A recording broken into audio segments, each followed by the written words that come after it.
آپ صلی اللہ علیہ وسلم مکہ مکرمہ میں شعب بنی ہاشم کے اندر موسم بہار میں پیدا ہوئے. یہ دوشنبہ سوموار یعنی منڈے کی صبح تھی. ربیع الاول کی 9 اور کہا جاتا ہے کہ 12 تاریخ تھی. سال وہی تھا جس میں ابرہہ نے مکے پر حملہ کیا تھا. چونکہ وہ اپنے ساتھ ہاتھی بھی لایا تھا اور عربی میں ہاتھی کو فیل کہتے ہیں، اس لیے اس کا نام عام الفیل پڑ گیا. اس روز اپریل 571 کی 22 تاریخ تھی. مجھے یہ دونوں تاریخیں بہت اچھی لگتی ہیں کیونکہ میری تاریخ پیدائش بھی 22 ہے اور 1957 ہے. تو جب میں اس میں دوسری طرف سے دیکھتی ہوں 57 کا ورڈ تو مجھے بہت اچھا لگتا ہے. بہرحال جس سے محبت انسان اس سے دور پار کی مناسبتیں بھی ڈھونڈ لیتا ہے کہ اچھا وہ فلاں چیز ملتی. پیدائش کے وقت دایا کا کام حضرت عبد الرحمن بن عوف کی والدہ شفا بنت عمرو نے انجام دیا، لیکن آپ کی وفات 8 جون 632 کو ہوئی ہے. یہاں لکھا نہیں لیکن جسٹ ایک آئیڈیا دینے کے لیے 8 جون 632 عیسوی. جب آپ پیدا ہوئے تو آپ کی والدہ نے خواب میں دیکھا کہ ان کے جسم سے ایک نور نکلا ہے جس سے ملک شام کے محل روشن ہو گئے. پھر والدہ نے عبد المطلب کو آپ کی پیدائش کی خوشخبری بھجوائی. پھر والدہ نے عبد المطلب یعنی دادا کو آپ کی پیدائش کی خوشخبری بھجوائی. کیوں؟ کیونکہ باپ نہیں تھے. الم یجدک یتیما فآوی.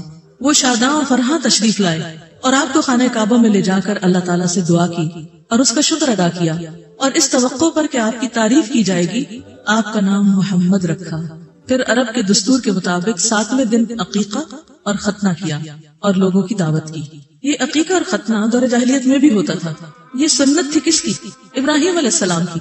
وہ جو آتا نا وَإِذِ ابْتَلَىٰ إِبْرَاهِيمَ رَبُّهُ بِكَلِمَاتٍ فَأَتَمَّهُنَّ. تو ان آزمائشوں میں سے ایک آزمائش یہ بھی بتائی جاتی ہے کہ آپ کو ختنے کا حکم دیا گیا تھا اس عمر پر، شاید 80 سال کے تھے اس وقت، تو آپ نے اللہ کے حکم آنے پر اپنا ختنہ کیا تھا. تو عرب میں بہت سی چیزیں ختم ہو چکی تھی لیکن بہت سی روایات باقی تھی. اسلام نے آ کر ان کو باقی رکھا.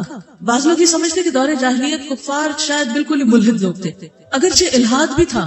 یہودیت، عیسائیت، مجوسیت اور سابیز کے علاوہ، سیبین کے علاوہ ایتھیسٹ بھی تھے وہاں پر، ٹھیک ہے، لیکن بہت چند گنے چنے.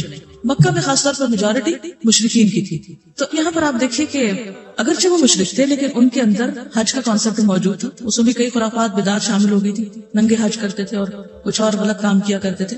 عرفات تک نہیں جاتے تھے جس کی اللہ تعالیٰ نے اصلاح کی. ثم افیدوا من حیث افاض الناس. مشعر حرام کو انہوں نے مقرر کیا تھا، وہاں بیٹھ کے مجلسیں لگاتے تھے. لیکن باقی ریچول جو تھے وہ دور جاہلیت میں بھی اسی طرح ہو رہے تھے جیسے حضرت ابراہیم علیہ السلام کے زمانے سے چلے آ رہے تھے. تلبیہ تک موجود تھا، لبیک اللہم لبیک، لیکن اس میں انہوں نے اضافہ کر لیا تھا. لا شریک لک الا شریکا هو لک، اس کے الفاظ آگے بڑھا لیے تھے اپنے پاس سے. ہم نے بھی تو ایسے بہت سے کام کر رکھے ہیں دین میں، اپنے پاس سے اضافے کر رکھے ہیں. تو عربوں کے ہاں بھی دور جاہلیت میں یہ سب چیزیں ہوئی. دور جاہلیت کی بہت سی چیزوں کو ریکٹیفائی کیا گیا، ان کو اصلاح کے ساتھ ویسے ہی رکھا گیا، ان میں کوئی بہت بڑی تبدیلی نہیں کی گئی. تو جہاں کہیں بھی آپ دعویٰ کا کام کریں وہاں پر اس بات کا ضرور خیال رکھیں کہ جس لوکل کلچر کے لوگ عادی ہیں ان میں جو چیزیں اسلام سے ٹکراتی نہیں خواہ مخواہ ان کے پیچھے نہ پڑے. مثلا کوئی اگر قمیص شلوار پہنتا ہے تو اس کی وہ اتروا کے آپ جبہ ہی پہنے یا آپ لانگ ڈریس پہنے، تو یہ ضروری نہیں ہے. جب تک کوئی چیز یعنی ہر چیز مباح ہے جب تک اس کی حرمت کا ذکر نہ آ جائے قرآن اور سنت سے. اگر آپ ایسا کرنے لگے کہ ہر چیز کو غلط ثابت کرنے لگے اور صرف چند مخصوص چیزوں کو جو عرب کلچر کی انہیں کو اسلام سمجھنے لگے تو دین تنگ ہو جائے گا، لوگوں کے لیے مشکل ہو جائے گا. آپ صلی اللہ علیہ وسلم کو آپ کے والد کی لونڈی ام ایمن گود کھلایا کرتی تھی. وہ حبشن تھی اور ان کا نام برکت تھا. پھر آپ دیکھیے ان کا نام برکت تھا. اللہ تعالیٰ نے ان پر بڑا فضل کیا، چنانچہ انہوں نے آپ کی نبوت کا دور پایا، اسلام لائی اور ہجرت بھی کی. پھر آپ کی وفات کے 5-6 مہینے بعد وفات پا گئے. وہ بہت رویا کرتی تھی. حضرت ابوبکر اور عمر ان سے ملنے کے لیے جایا کرتے تھے تو پوچھتے تھے کیوں روتی ہیں آپ؟ تو وہ کہتی تھی کہ وہی کا سلسلہ بند ہو گیا ہے. تھی وہ ایک غلام عورت لیکن ذہنی اعتبار سے سوچ کی وسعت کس قدر زیادہ تھی. تو یہ اسلام کا کمال تھا کہ لوگوں کو سوچنا سکھایا اور سوچ کے اعلیٰ معیار دیے. ہم جب پیٹی چیزوں میں پڑے رہتے ہیں نا تو ہم چھوٹی چھوٹی چیزوں کے اوپر اپنی جان گنوا دیتے ہیں تو بڑی سوچ نہیں آتی، اعلیٰ مقاصد کے لیے کام نہیں کر سکتے. رضاعت کیا ہے؟ دودھ پلانا. آپ صلی اللہ علیہ وسلم کی والدہ کے بعد سب سے پہلے ابو لہب کی لونڈی ثویبہ نے آپ کو دودھ پلایا. یہ صوبیہ نہیں ہوتا، ثویبہ ہوتا ہے. اس وقت اس کا اپنا جو بچہ دودھ پیتا تھا اس کا نام مسروح تھا. ثویبہ نے آپ سے پہلے حضرت حمزہ بن عبد المطلب کو یعنی آپ کے چچا کو اور آپ کے بعد ابو سلمہ بن عبد الاسد مخزومی کو بھی دودھ پلایا تھا. لہٰذا یہ تینوں آپ کے رضائی بھائی ہوئے. ٹھیک ہے. ابو سلمہ کون تھے؟ کچھ پتا آپ کو؟ ام سلمہ کے شوہر. تو وہ بھی آپ کے رضائی بھائی تھے اور حمزہ بن عبد المطلب بھی آپ کے رضائی بھائی تھے. یہ جو سویبہ ہے ابو لہب کی لونڈی، جب حضور صلی اللہ علیہ وسلم کی پیدائش ہوئی تو اس لونڈی نے جا کر ابو لہب کو خبر دی تھی، تو بہت خوش ہوا اور اس نے ہاتھ کے اشارے سے، انگوٹھے اور اس انگلی کے ہاتھ کے اشارے سے اس کو کہا تھا کہ تم آزاد ہو.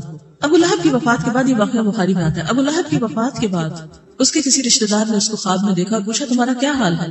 تو کہنے لگا کہ جب سے تم سے جدا ہوا ہوں ایک دن بھی آرام نہیں پایا، ایک دن بھی آرام نہیں پایا، سوائے اس کے کہ سویبہ کو آزاد کرنے کے بدلے مجھے یہاں سے پانی پلایا گیا. اور اس نے انگوٹھے اور اس کے قریب کی انگلی کے درمیان ایک سوراخ کی طرف اشارہ کیا.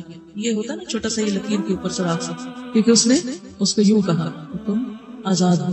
تو یہ آزادی اس نے دی تھی اس خبر کے سننے کی خوشی میں کہ بھتیجا پیدا ہوا ہے. اس سے کیا سیکھا آپ نے؟ اللہ تعالیٰ کسی کی نیکی کو ضائع نہیں کرتے. غلاموں کو آزاد کرنا ایک بہت بڑی نیکی ہے، کسی بھی غلام جان کو آزاد کرنا، اور وہ بھی حضور صلی اللہ علیہ وسلم کی ولادت پر، آپ کی آمد کی خوشی پر. بہت سے لوگ اس سے میلاد کا کانسیپٹ نکال لیتے ہیں. وہ کہتے ہیں چونکہ ابو لہب کو مرنے کے بعد صرف اتنا سا آرام ملا آپ کی پیدائش کی خوشخبری میں غلام آزاد کرنے پر، تو ہم کیوں نہ اس دن بڑے بڑے کھانے پکائیں. اول تو یہ ہے کہ خواب کے اندر سے کوئی شرعی حکم نہیں نکالا جا سکتا. کوئی اخلاقی اصول یا کوئی خوشخبری یا کوئی خبر تو لی جا سکتی ہے، لیکن شرعی حکم نہیں ہوتا اس پہ کوئی کہ اس کی بنا پر ہم شریعت میں کوئی تبدیلی کر ڈالیں. کیونکہ بخاری میں ایسی کوئی روایت آئی ہے تو اس بنا پر اب ہم میلاد منانا شروع کر دیں اور پھر بڑے بڑے کھانے بنانے شروع کر دیں یا اس دن کوئی خصوصی صدقہ خیرات کریں. اگر ایسا ہوتا تو پھر آپ صلی اللہ علیہ وسلم ہمیں بتانا نہ بھولتے. آپ کی زندگی میں 62 بار تو یہ دن آیا ہی تھا آپ کی پیدائش کا، پھر صحابہ کی زندگی میں بھی آیا، لیکن کسی نے ایسا کوئی کام نہیں کیا. زیادہ سے زیادہ جو اس واقعے سے ہم سیکھ سکتے ہیں یہ کہ اللہ تعالیٰ کسی کا بھی احسان یا نیکی کو ضائع نہیں کرتے. اور ابو لہب نے جہاں دشمنی کی تھی وہاں اگر دور جاہلیت میں کوئی اچھا کام کیا تھا تو اس کے بدلے اس کو وَمَن يَعْمَلْ مِثْقَالَ ذَرَّةٍ خَيْرًا يَرَهُ، بس اتنی سی بات.